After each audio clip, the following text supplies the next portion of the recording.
ಚುನಾವಣೆಗೆ ಸಂಬಂಧಪಟ್ಟಂಗೆ ಈಗಾಗಲೇ ಪಕ್ಷಗಳು ಅಭ್ಯರ್ಥಿಗಳನ್ನ ಘೋಷಣೆ ಮಾಡಿದ್ದಾರೆ.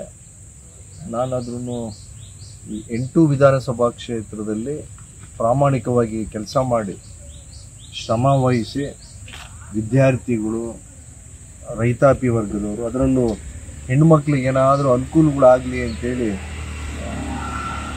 ತುಂಬಾ 6 ವರ್ಷಗಳಿಂದಲೂ ಜೊತೆಗಿದ್ವಿ. ಈಗ ಮತ್ತೊಬ್ಬರಿಗೆ ಇದು ಅವಕಾಶಗಳು ಕಲ್ಪಿಸಿ ಕೊಡುವಂಥ ಕೆಲಸ ಆಗಿದೆ ಪಕ್ಷದ. ಇದೇ ಸಂದರ್ಭಕ್ಕೆ ಇದನ್ನು ನಮ್ಮ ಧುರೀಣರನ್ನ ಅದನ್ನು ಭೇಟಿ ಮಾಡಬೇಕು ಅಂತೇಳಿ ಒತ್ತಾಯ ಮಾಡಿದ್ವಿ. ನಾನು 2-3 ದಿವಸ ಅದನ್ನು ಅವಾಯ್ಡ್ ಮಾಡಿದೆ, ಬೇಡ ಅಂತೇಳಿ. ಕೊನೆಗೆ ಮಾನ್ಯ ರಣದೀಪ್ ಸಿಂಗ್ ಸುರ್ಜೇವಾಲಾ ಅವರು ಹಾಗೂ ಕೆ.ಸಿ. ವೇಣುಗೋಪಾಲ್ ಅವರು ಇದ್ರ ಬಗ್ಗೆ ಮಾತಾಡಿದ್ರು. ಮಾತಾಡಿ ಏನೋ ಸಮಾಧಾನ ಹೇಳಿದ್ರೆ, ಬಟ್ ಅದಕ್ಕೆ ಯಾವುದಕ್ಕೂ ಒಪ್ಪಲಿಲ್ಲ. ಅದನ್ನು ಕಷ್ಟಪಟ್ಟಿರೋದು ನಾನು. ಇಲ್ಲಿವರೆಗೂ ಎಲ್ಲಿ ನಮಗೆ ತಳಪಾಯ ಇರಲಿಲ್ಲ. ತುಮಕೂರು ಗ್ರಾಮಾಂತರ, ಚಿಕ್ಕನಾಯಕನಹಳ್ಳಿ, ಗುಬ್ಬಿ, ತುರುವೇಕೆರೆ ಈ ಭಾಗದಲ್ಲಿ ಪಕ್ಷವನ್ನು ಬಲಿಷ್ಠಗೊಳಿಸಿದ್ದೀವಿ.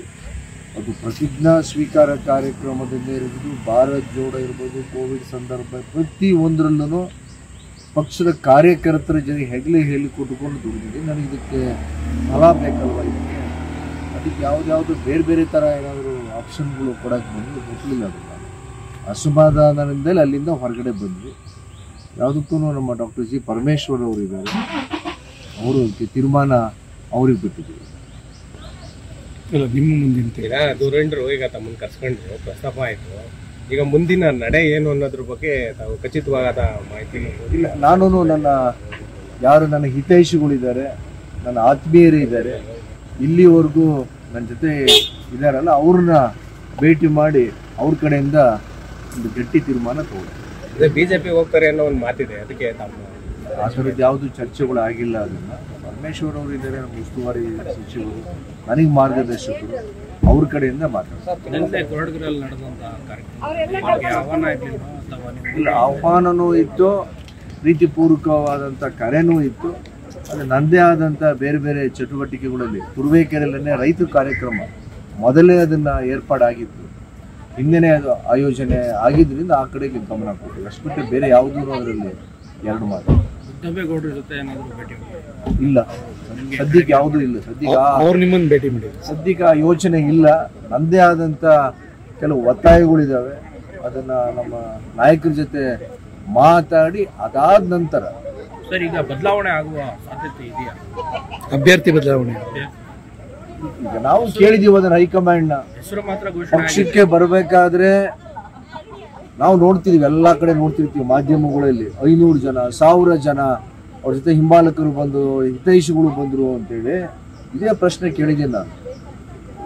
ಸಿಂಗಲ್ ಏಕಾಂಗಿಯಾಗಿ ಬಂದರು, ನಮಗೇನಾದರೂ ಪ್ಲಸ್ ಆಗ್ಬೇಕಲ್ವಾ ಪಕ್ಷಕ್ಕೆ? ಯಾವ ಮಾನದಂಡ ಇಟ್ಟುಕೊಂಡು ನೀವು ಇದನ್ನೆಲ್ಲ ತಾವುಗಳ ಆಯ್ಕೆಗೆ, ಈ ಪ್ರಕ್ರಿಯೆಗೆ ತಾವು ಹೋದ್ರಿ ಅಂತೇಳಿ ಅದಕ್ಕೆ ಸರಿಯಾದ ಉತ್ತರ ಸಿಗಲಿಲ್ಲ ನನಗೆ. ಅದು ಎಲ್ರಿಗೂ, ಸಾಮಾನ್ಯ ಜನರದ್ದು ಅದು ಅದೇ ಪ್ರಶ್ನೆ ನನಗೆ, ಯಾಕೆ, ಏನಾಯಿತು, ಎಲ್ಲಿ ಸಮಸ್ಯೆ ಆಯಿತು ಅಂತೇಳಿ ಆ ಉತ್ತರ ನಿರೀಕ್ಷೆ ನನಗೆ. ಈಗ ಕೊನೆಯದಾಗಿ ತಾವು ತಮಗೆ ಸಹಕಾರ ಕೊಟ್ಟಂಥ ಎಲ್ಲ ಕಾರ್ಯಕ್ರಮಗಳಲ್ಲಿ ಸಹಕಾರ ಕೊಟ್ಟಂಥ ಸಾರ್ವಜನಿಕರಾಗಲಿ ಅಥವಾ ಕಾರ್ಯಕರ್ತರಿಗಾಗಲಿ ಏನು ಹೇಳಕ್ಕೆ ಬಯಸ್ತೀರಿ ಸರ್? ಇಲ್ಲ, ನನ್ನ ಜೊತೆ ಇದ್ದಾರೆ ಅವರು, ನಾನು ಅಷ್ಟೇ ಅವ್ರಿಗೆ ಯಾವತ್ತೂ ಕೃತಜ್ಞತವಾಗಿ ಇರ್ತೀನಿ. ಆಮೇಲೆ ಇದು ಶ್ರಮ, ನನ್ನ ಪ್ರಯಾಣ ಇಲ್ಲಿ ನಿಲ್ಲಲ್ಲ, ಇದು ದುಪ್ಪಟ್ಟವಾಗಿ ಡಬ್ಬಲ್ ಆಗಿ ಇನ್ನ ಮುಂದುವರಿತೀನಿ.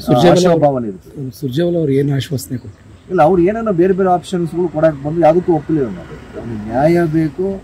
ಈಗಾಗಲೇ ಭಾರತ್ ನ್ಯಾಯ ಯಾತ್ರೆ ನಡೀತಾ ಇದ್ದಾವೆ. ಈ ಟೈಮಲ್ಲಿ ನನಗೆ ನ್ಯಾಯ ಬೇಕು ಅಂತಲೇ ಕೇಳಿದೆ. Thank you.